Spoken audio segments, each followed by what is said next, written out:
Hi friends, welcome back to our channel. కొత్త వాళ్ళు ఎవరైనా చూస్తూ ఉంటే తప్పకుండా సబ్స్క్రైబ్ చేసుకోండి. రమ్య తల్లి చిన్నప్పుడే చనిపోవడంతో రమ్య తండ్రి అన్నీ తనే అయ్యి పెంచి పెద్ద చేశాడు.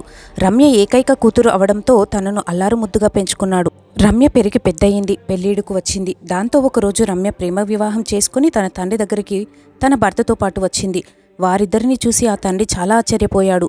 అతని కాళ్ళ కింద భూమి కంపించినంత పని అయ్యింది. అప్పుడు రమ్య తన తండ్రితో ఇలా అంది, నాన్న, ఇతని పేరు వినోద్, మేమిద్దరము పెళ్లి చేసుకున్నాం అని పువ్వుల దండలతో వచ్చి తండ్రికి చెప్పింది. అది విన్న రమ్య తండ్రి చాలా కోపంగా ఉన్నాడు. కానీ నిజానికి అతడు చాలా ఓపిక ఉన్న వ్యక్తి. దాంతో ఆయన తన కూతురిని, నువ్వు ఎప్పుడైతే ప్రేమ వివాహం చేసుకున్నావో అప్పుడే నా కూతురిగా చచ్చిపోయావు అని నా ఇంట్లో నుంచి వెళ్ళిపో అని చెప్పేశాడు. అప్పుడు కూతురు అన్నది, నాన్న, ఇతడికి ఉద్యోగం లేదు, కావున దయచేసి మమ్మల్ని కొంతకాలం ఇక్కడే ఉండనివ్వండి.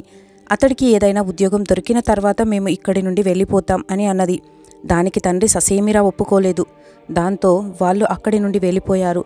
తన భర్త కష్టపడి ఒక ప్రైవేటు ఉద్యోగం సంపాదించాడు. అలా కొన్ని సంవత్సరాలు గడిచాయి. ఇప్పుడు రమ్య ఒక బట్టల షాపులో నడుపుతోంది. అలాగే రమ్యకు ఒక అబ్బాయి కూడా ఉన్నారు. దాంతో వారు ఆనందంగా జీవిస్తూ ఉన్నారు. ఇలాంటి సమయంలో ఒకరోజు రమ్యకు తన స్నేహితురాలి ఫోన్తో ఒక ఫోన్ కాల్ వచ్చింది. అది ఏమిటంటే వాళ్ళ నాన్న అనంతలోకాలకు వెళ్ళిపోయారు అని.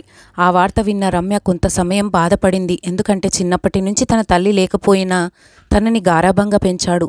కానీ అయినా నా ఇష్టాన్ని కాదన్నాడు అన్న కోపం. దాంతో నన్ను ఇంట్లో నుంచి గెంటేశాడు అనే కోపం వచ్చి మళ్ళీ తన మనసులో ఇలా అనుకుంటుంది, బాగా జరిగింది, నన్ను ఇంటి నుంచి ఎంతో అవమానించి గెంటేశాడు అని అనుకుంది. అప్పటికే అంత్యక్రియలు కార్యక్రమం ప్రారంభమయ్యింది. రమ్యకు మాత్రం తన తండ్రిపై కోపం ఇంకా తగ్గలేదు. వెంటనే రమ్య నానమ్మ తన స్నేహితురాలి ఫోన్ చేసి, ఇంకా రాలేదేమమ్మా అని అన్నది. అప్పుడు నానమ్మతో రమ్య ఇలా చెప్పింది, నేను రాను, నన్ను అవమానించి ఇంట్లో నుంచి గెంటేశాడు కదా అని చెప్పింది. అప్పుడు రమ్య నానమ్మ, లేదు తల్లి, ఇప్పుడు నువ్వు రాకపోతే చూసేవాళ్ళు ఏమనుకుంటారు, అలా నువ్వు అనొద్దు, వాడికి నువ్వు ఒక్కగానొక్క కూతురువి, అతని మరణం తర్వాత నువ్వు రాకుంటే ఎలా, నా కోసమైనా నువ్వు రావాలి అని చెప్పడంతో సరే అని నానమ్మ మాట మీద రమ్య అక్కడికి వెళ్ళింది. ఆ తర్వాత అంత్యక్రియలు పూర్తయ్యాయి. అప్పుడు ఆమె నానమ్మ ఆమెకు ఒక ఉత్తరాన్ని ఇచ్చింది. చూడు తల్లి, ఈ ఉత్తరం నీ తండ్రి తన ఆరోగ్యం బాగోలేని కారణంగా ముందే రాసి ఇది నీకు చనిపోయాక ఇవ్వమని చెప్పాడు అని చెప్పి రమ్యకు ఇచ్చింది. ఈ ఉత్తరాన్ని తప్పకుండా ఒకసారి చదువు అని చెప్పింది. అప్పటికే రాత్రి అయిపోయింది, అందరూ వెళ్ళిపోయారు. అప్పుడు రమ్య ఆ ఉత్తరాన్ని తీసుకొని చదవటం మొదలుపెట్టింది. అందులో ఇలా రాసి ఉంది, నా ప్రియమైన రమ్య, నువ్వు నాపై చాలా కోపంగా ఉన్నావని నాకు తెలుసు. నిన్ను నేను ఇంట్లో నుంచి గెంటేశాక చాలాసార్లు నిన్ను కలవాలని ప్రయత్నించాను, నీ ఫోన్ కలవలేదు. అలాగే నువ్వు ఎక్కడ ఉన్నావో కూడా నాకు తెలియదు. దాంతో నిన్ను కలవలేకపోయాను తల్లి, నన్ను క్షమించు తల్లి. నిన్ను ఇంట్లో నుంచి పంపించేసిన తర్వాత నేను చాలా బాధపడ్డాను. నువ్వు నా కోసం వస్తావని ఎదురు చూశాను తల్లి, కానీ నువ్వు రాలేదు. తల్లి, నీకు గుర్తుందా, నువ్వు 5 సంవత్సరాలు ఉన్నప్పుడు మీ అమ్మ మనల్ని వదిలేసి ఆ దేవుడి దగ్గరికి వెళ్ళిపోయింది. అప్పుడు నువ్వు ఎంత ఏడ్చావో నాకు తెలుసు, ఎంత భయపడ్డావో గుర్తుందా.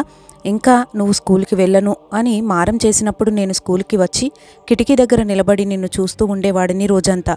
అలా నువ్వు స్కూల్ నుంచి బయటకు రాగానే నిన్ను తీసుకొని ఇంటికి వచ్చేవాడిని. అమ్మ ఆ రోజు గుర్తుందా, నీకు ఎంతో కష్టపడి నేను వండిన వంట నచ్చకపోతే మళ్ళీ వండి పెట్టాను. నువ్వు ఎప్పుడు వంట నచ్చలేదు అంటే అప్పుడు మళ్ళీ వండి పెట్టేవాడిని, నీకు గుర్తుందా. నీకు జ్వరం వచ్చినప్పుడు నేను రోజంతా నీ పక్కనే కూర్చొని ఉండేవాడిని. నువ్వు 10వ తరగతి పరీక్షలు రాసేటప్పుడు రాత్రంతా చదువుతూ ఉంటే నేను కూడా నీతో పాటు కూర్చొని ఉన్నాను, గుర్తుందా తల్లి. ఇంకా నువ్వు ధరించే జీన్స్, స్కర్టులు, షార్టులు, దుస్తులు చూసి ఊరంతా తప్పు పట్టింది. ఇలా అమ్మాయి ఉండకూడదు, అమ్మాయి ఇలాంటి దుస్తులు వేసుకోవడం తగదు అని అన్నారు. కానీ నేను మాత్రం నీ సంతోషమే నా సంతోషంగా భావించి అడ్డు చెప్పలేదు. నువ్వు రాత్రిలో ఆలస్యంగా ఇంటికి రావడం, అప్పుడప్పుడు మద్యం తాగడం చేస్తూ ఉన్నప్పుడు నిన్ను భరిస్తూ ఉండేవాడిని. కొన్నిసార్లు నీ భవిష్యత్తు మంచిగా ఉండాలని చెప్పాను, కానీ నువ్వు వినలేదు. దాంతో నన్ను తప్పు పట్టావు. కానీ నాకు నీపై ఎలాంటి కోపం లేదమ్మా. ఎందుకంటే నువ్వు ఉన్న ఆ వయసులో అవన్నీ నీకు సహజంగా అనిపిస్తాయి. కానీ ఉన్నట్టుండి ఒకరోజు నువ్వు ఒక అబ్బాయిని ప్రేమించాను అన్నావు. ఆ అబ్బాయి ప్రేమలో పూర్తిగా మునిగిపోయావు. నువ్వు నన్ను ఒక్కసారి కూడా అడగలేదు, నేను ఇలా ప్రేమించాను, పెళ్లి చేసుకోవాలి అనుకుంటున్నాను అని. కానీ నువ్వు నాకు ఏమీ చెప్పకుండా ఏకంగా అబ్బాయిని పెళ్లి చేసుకొని నేరుగా పువ్వుల దండలతో ఇంటికి తిరిగి వచ్చావు. ఇంతగా ఫ్రీడమ్ ఇచ్చిన నీకు నీ పెళ్లి కొడుకు ఎలా ఉండాలి అని తెలుసుకోవాల్సిన బాధ్యత నాకు లేదా?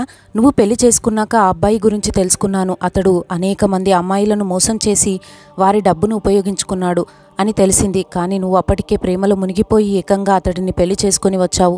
కానీ నేను నీకు ఒక రాజకుమారుడు లాంటి అబ్బాయిని, నిన్ను పువ్వుల్లో పెట్టుకొని చూసుకునే మంచి అబ్బాయిని తెచ్చి ఇద్దాము అని అనుకున్నాను. ఎన్నో కలలు కన్నాను. కానీ నువ్వు ఆ ఆశలన్నీ చిన్నాభిన్నం చేశావు. జరిగిందేదో జరిగిపోయింది. ఇప్పుడు ఆ మాటల గురించి మాట్లాడడంలో అర్థం లేదు. నేను ఈ ఉత్తరం ఎందుకు రాశానంటే నీకు కొన్ని విషయాలు చెప్పాలి అని. నా బంగారు తల్లి, అల్మారాలో అమ్మ వాడిన ఆభరణాలు ఉన్నాయి. ఇంకా నీ పెళ్లి కోసం నేను ఎంతో కష్టపడి కొని తెచ్చిన ఆభరణాలు కూడా అందులోనే ఉన్నాయి.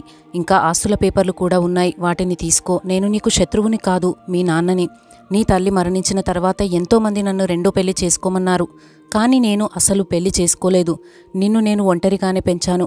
ప్రపంచం నన్ను తిట్టినా, ప్రజలు ఎన్ని మాటలు అన్నా, నాకు ఎన్నో సంబంధాలు వచ్చినా నేను మళ్ళీ పెళ్లి చేసుకోలేదు. నీవు ఓ సవతి తల్లి చేతిలో బాధపడకూడదు అని. చివరగా ఒకటే చెప్పాలి బంగారు తల్లి, నువ్వు పెళ్లి చేసుకుని ఇంటికి వచ్చిన రోజు మీ తల్లి చనిపోయినప్పుడు నేను ఎంతగా ఏడ్చానో అంతకన్నా ఎక్కువ ఏడ్చాను. అంతకన్నా ఎక్కువగా బాధపడ్డాను. ఆ రోజు నుండి నా జీవితంలో లోటు ఉండిపోయింది. ఇప్పటికీ నువ్వు కూడా ఓ తల్లివి అయి ఉంటావు. ఇప్పటికైనా పిల్లల బాధ, ఆనందం ఏంటో నీకు అర్థమై ఉంటుంది. వాళ్ళు మన హృదయాన్ని ముక్కలు చేస్తే ఎంత బాధగా ఉంటుందో అది నువ్వు కూడా అనుభవించగలిగే అవకాశం ఉంది. కానీ నేను ఆ దేవుణ్ణి కోరుకుంటున్నాను, నీకు ఎప్పటికీ అటువంటి బాధ కలగకూడదు అని. నీ దృష్టిలో నేను నీకు ఒక చెడ్డవాడినైనా తండ్రిగా మిగిలిపోయాను. నన్ను ఇప్పటికైనా క్షమిస్తావని భావిస్తున్నాను. ఇంతటితో ఈ ఉత్తరాన్ని ముగిస్తున్నాను. నీకు సాధ్యమైతే నన్ను క్షమించు. ఈ ఉత్తరంతో పాటు ఒక డ్రాయింగ్ ఉంది. ఇది నువ్వు చిన్నప్పుడు వేసిన చిత్రం. అందులో ఐ లవ్ యూ నాన్న అని రాసి ఉంది.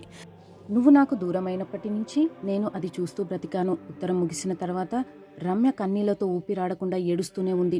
చిన్నప్పటి నుంచి తన తండ్రిని గుర్తు చేసుకుని రమ్య కుప్పకూలిపోయింది. దేవుడా, నేను ఎంత పెద్ద తప్పు చేశాను అని కుమిలిపోయింది. పిల్లలు ఎంత పెద్ద తప్పు చేసినా తల్లిదండ్రులకు పిల్లలపై ప్రేమ ఎప్పటికీ మారదు. పిల్లలు తల్లిదండ్రులను వదిలిపెట్టినా, తల్లిదండ్రులు మరణించిన తర్వాత కూడా వాళ్ళ పిల్లల కోసం మంచినే కోరుతూ ఉంటారు. రమ్య నాన్నకి ఆత్మశాంతి లభిస్తుందా లేదా తెలియదు. కానీ ఆ ఉత్తరం చదివిన తర్వాత రమ్య మాత్రం జీవితాంతం మనశ్శాంతిని కోల్పోయింది. ప్రతి తల్లిదండ్రులకు ఒక ఆశ ఉంటుంది. అదేంటంటే తమ పిల్లలను చేతులారా అల్లారుముద్దుగా పెంచుతారు. అదేవిధంగా తమ చేతుల మీదుగా పెళ్లి చేసి అత్తారింటికి పంపించాలి అని అనుకుంటారు. దానికన్నా ప్రతి తండ్రికి ఇంకొక కల అంటూ ఉండదు. కాబట్టి అందరూ కూడా ఆశలను తమ తల్లిదండ్రుల కోసం నిజం చేసేందుకు ప్రయత్నించండి. ఎప్పుడు తల్లిదండ్రులను గౌరవించండి. ఇది నా చిన్న మనవి. Thank you for watching. ఈ వీడియో కనుక మీకు నచ్చినట్లయితే తప్పకుండా సబ్స్క్రైబ్ చేసుకోండి. అలాగే లైక్ చేయండి, షేర్ చేయండి. మీ యొక్క అభిప్రాయాన్ని కామెంట్ రూపంలో తెలియజేయండి. Thank you for watching. మరెన్నో వీడియోస్ కోసం తప్పకుండా సబ్స్క్రైబ్ చేసుకోండి.